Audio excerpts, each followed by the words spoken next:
বিষয়টা আরো জটিল হয়ে যায় তাদের কাছে। আমার মনে হয় যে স্যার এই একদিন ব্যাপী না করে অন্য আরো আমাদের প্রকল্প আছে যেগুলোতে স্যার 2 দিন ব্যাপী বা 3 দিন ব্যাপী তারা এই প্রশিক্ষণের আয়োজন করা যায়, সেই সুযোগ যদি স্যার এখানে রাখা যেত ভালো হতো।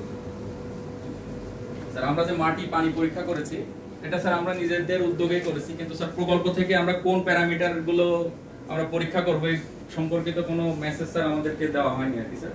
তো যদি এটা স্যার নির্ধারণ করে দেওয়া হয় আমাদের জন্য সুবিধা হয় যে আমরা কোন কোন প্যারামিটারে পানি পরীক্ষা করব, মাটি পরীক্ষা করব।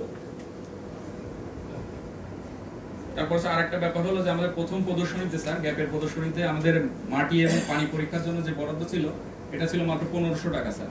কিন্তু পানির যদি আমি স্যার আরো অন্য প্যারামিটারে যাই তাহলে স্যার এই 1500 টাকা দিয়ে স্যার সম্ভব না আর কি। তো পরবর্তীতে অবশ্য স্যার একটা বরাদ্দ দিয়েছেন যেখানে 10,000 টাকা বরাদ্দ দেওয়া হয়েছে, সেটা দিয়ে স্যার আশা করি কভার হবে।